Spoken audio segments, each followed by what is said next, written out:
Hello and welcome to the Biological Anthropology lecture series. I'm Dr. Richard Jonathan O. Tadurin. Here we explore what it means to be human, biologically, evolutionarily, and behaviorally. Let's begin our journey into the science of humanity. Welcome to Module 1, Introduction to Biological Anthropology. In this module, we explore the foundations of the discipline, its subfields, methods, and the biocultural approach to understanding humanity. Biological anthropology is the branch of anthropology that studies humans as biological organisms within an evolutionary framework. It asks fundamental questions. Where did we come from? How did we change over time? Why do we vary across populations? But it also recognizes that biology never acts alone. Culture, our learned behaviors, beliefs, and technologies, constantly interacts with our bodies and genes. This is what we call the biocultural approach, understanding humans as both products and participants of evolution. Across this module, we will first look at how anthropology, as a holistic discipline, integrates culture, language, archaeology, and biology to study humanity. Then, we will focus on biological anthropology's specific concerns, human evolution, variation, and adaptation, and finally examine how scientific reasoning allows us to know what we know about our species. By the end of this module, you should appreciate how biological anthropology bridges the sciences and the humanities, connecting bones and behavior, fossils and families, evolution and ethics. More than just studying the past, it helps us understand our place in nature and the shared biological story that links all people on Earth. In this section, we examine the four fields of anthropology and the biocultural perspective that guides the study of humans.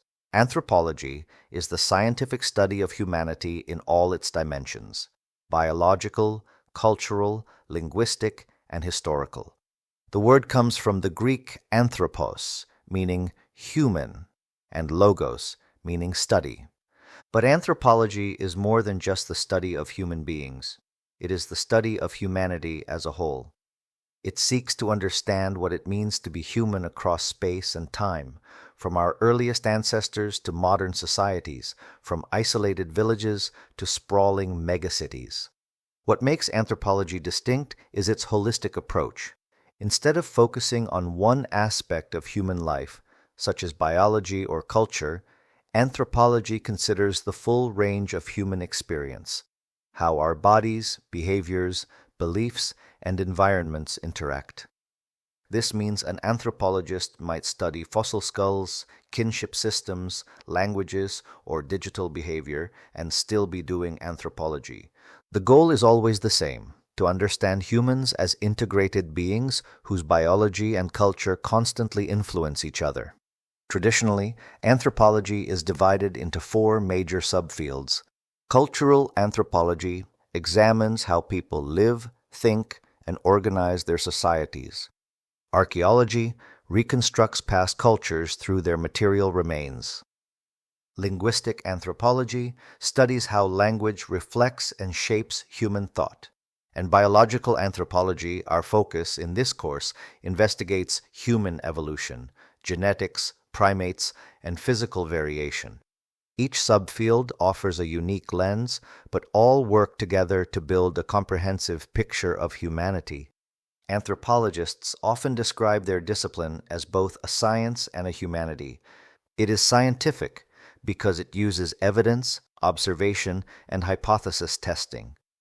It is humanistic because it values meaning, context, and empathy. This dual nature allows anthropology to connect the biological with the cultural, the individual with the global, the ancient with the modern. Ultimately, anthropology teaches us that to understand ourselves, we must see ourselves in relation to others, past and present, near and far. It reminds us that human diversity is not a problem to be solved, but a key to understanding our shared species. Through this lens, anthropology is not merely an academic pursuit. It is a way of seeing the world, one that values curiosity, context, and compassion. One of the most important ideas in modern anthropology is the biocultural perspective, the understanding that human biology and culture are deeply intertwined. This approach rejects the notion that we can study biology and culture separately, as if one explains our bodies and the other explains our behavior. Instead, it shows that to understand human beings, we must see how these two forces constantly shape one another. Our biology gives us the capacity for culture. We walk upright, have dexterous hands, large brains, and vocal tracts capable of complex speech. But culture, in turn, transforms our biology. The food we eat, the medicines we use, the environments we create, all feed back into our bodies. Culture is not just a product of evolution, it is also one of its engines. Take diet and evolution as an example. The ability to digest milk in adulthood, known as lactase persistence, evolved only in populations that practiced animal domestication and dairying. Cultural innovation created a new food source and biological evolution followed. Similarly, the rise of agriculture changed human health and anatomy. When early farmers shifted from diverse wild foods to grain-based diets, they experienced more cavities, nutritional deficiencies, and infectious diseases. Culture reshaped human biology at the population level. Another case is disease resistance. The sickle cell trait, which can protect against malaria, is most common in regions where agriculture led to standing water and mosquito breeding grounds. Here again, cultural behavior, farming, altered the environment, which changed the pattern of disease, which in turn shaped human genes. The body and culture evolved together. The biocultural approach also helps us understand growth and development. Human children grow slowly compared to other primates, allowing more time for learning complex social and cultural skills. This long period of dependency is biologically costly but culturally advantageous.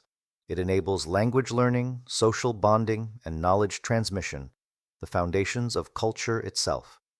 Even in the modern world, biocultural interactions surround us. Urbanization affects stress levels and disease exposure. Cultural ideals about beauty and diet influence body image and nutrition. Global travel spreads pathogens as well as ideas. During the COVID-19 pandemic, for instance, our biological vulnerability to a virus collided with cultural differences in health behavior, mask wearing, vaccination, and trust in science. The pandemic became a textbook example of how culture and biology are inseparable in shaping human survival. Anthropologists use the biocultural perspective not only to explain variation, but also to address inequality. Health disparities among populations often reflect not genetic differences, but social and economic factors, access to food, medical care, and safe environments. A biocultural lens reveals that many so-called biological problems are in fact rooted in social structures. Malnutrition, obesity, and mental illness, for example, cannot be understood apart from poverty, labor conditions, and cultural expectations. This perspective also has ethical importance. It encourages humility. Rather than seeing biology as destiny, the biocultural view reminds us that culture gives us choices, sometimes for better, sometimes for worse. It allows us to adapt to new challenges without waiting for slow genetic change.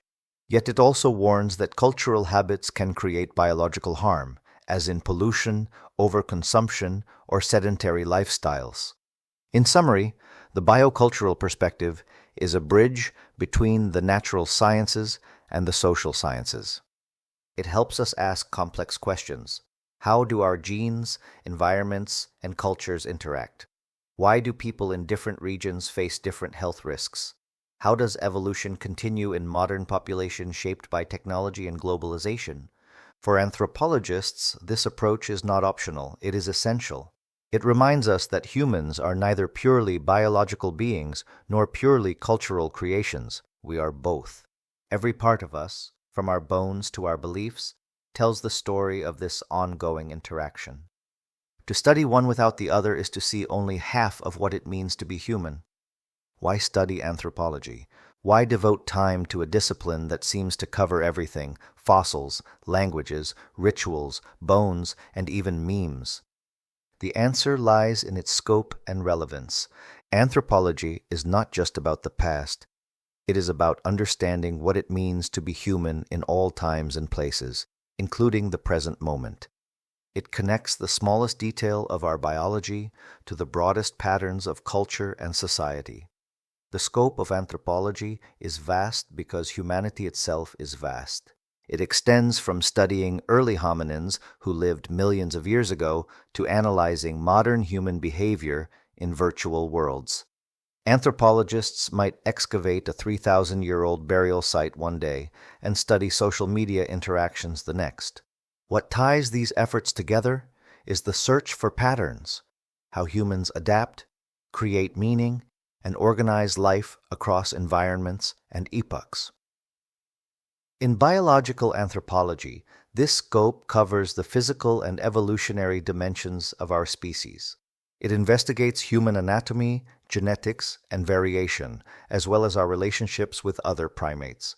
Biological anthropologists study fossils to reconstruct our evolutionary history, analyze skeletons to determine diet and health, and examine DNA to trace migration and ancestry. They also explore how humans continue to evolve today, how our biology responds to modern pressures such as climate change, technology, and disease. But anthropology is not limited to describing what humans are. It also explains why we are that way. This is where its relevance becomes clear. Understanding human evolution helps us interpret contemporary issues, from pandemics to inequality, from mental health to migration. For example, studying genetic diversity and adaptation can reveal why some populations are more vulnerable to certain diseases. Examining fossil evidence of bipedalism or tool use sheds light on the origins of intelligence and cooperation, traits that continue to define human life. Anthropology also matters because it cultivates critical thinking and empathy. In a world often divided by ethnicity, religion, or politics, anthropology shows that diversity is not a threat but a hallmark of our species. Every culture, every language, every way of life is an experiment in being human. By studying these differences, we learn tolerance and gain perspective. We see that customs we take for granted, our diets, clothing, family structures, even ideas of beauty or morality, are shaped by culture, not by nature. In public health, anthropology contributes to designing culturally appropriate interventions. In education, it helps us understand learning across societies. In forensics, it provides methods to identify the dead and seek justice for victims. In climate science, anthropologists study how communities adapt to environmental change. Across all these fields, the anthropological perspective insists that solutions to human problems must consider both biology and culture. The relevance of anthropology has grown in the 21st century, a time when global challenges are increasingly biocultural in nature. Take, for instance, the spread of emerging diseases. Understanding viruses requires biology, but controlling outbreaks demands insight into human behavior, mobility patterns, beliefs about medicine, trust in authority. Similarly, climate change is both an ecological and cultural problem. It affects human biology through heat stress and disease, yet its solutions depend on cooperation, policy, and values. Anthropology's scope also extends to technology and artificial intelligence. Today, anthropologists study how digital tools transform identity, communication, and even cognition. Just as we once adapted to agriculture and industrialization, we are now adapting to virtual environments. Biological anthropology helps contextualize this shift. It reminds us that while technology changes rapidly, human evolution is slow. The mismatch between our ancient biology and modern lifestyles explains much of our stress, disease, and social disconnection. Anthropology helps us bridge that gap. Another important contribution of anthropology is its applied branch. Applied anthropologists work in hospitals, nonprofit organizations, police agencies, corporations, and government institutions. For biological anthropologists, this includes forensic investigations, nutritional assessments, and community health projects. Their skills are especially vital in multicultural societies, where understanding context can mean the difference between success and failure in policy or intervention. Finally, the relevance of anthropology lies in its humanizing power. In studying bones, genes, or cultures, we rediscover something profoundly human, the capacity to ask who we are and how we came to be. Anthropology reminds us that our differences are recent and superficial when viewed against the long timeline of evolution. Beneath the variation of skin color, language, and belief lies a shared ancestry. Every fossil, every DNA sequence, every cultural tradition is part of a single, interconnected story. In essence, anthropology's scope reaches from the molecular to the global, and its relevance lies in its ability to connect those scales meaningfully. It teaches us that to understand the challenges of today, health, environment, inequality, technology, we must think holistically, bridging the biological and the cultural, the scientific and the humanistic. That is why anthropology matters. It is not just the study of humans, it is the study that makes us more humane. As we conclude this first section, remember that anthropology's power lies in its ability to see humanity from every angle. It is both a science and a story, a framework that connects the bones in our bodies to the beliefs in our minds. We began by defining anthropology as the holistic study of humankind, grounded in 4 interrelated subfields: cultural, archaeological, linguistic, and biological. We then explored the biocultural perspective, which shows that biology and culture are inseparable partners in shaping who we are. Finally, we examined the discipline's scope and relevance, recognizing anthropology's value not only in the classroom but also in healthcare, forensics, public policy, and global understanding. Anthropology invites us to step outside our assumptions and see ourselves as part of a much larger continuum, one that stretches from the earliest hominins to modern digital societies. It reminds us that every human, regardless of background, shares the same evolutionary roots and the same capacity for meaning, adaptation, and creativity. In the next section, we'll look more closely at biological anthropology, the branch that investigates our evolutionary history and the biological foundations of human diversity. Through it, we'll begin to answer one of the oldest questions in science and philosophy alike. What does it mean to be human? Thank you for joining this lecture. I'm Dr. Richard Jonathan O. Taduran. I hope this session deepened your understanding of biological anthropology. Keep exploring what it means to be human. See you soon.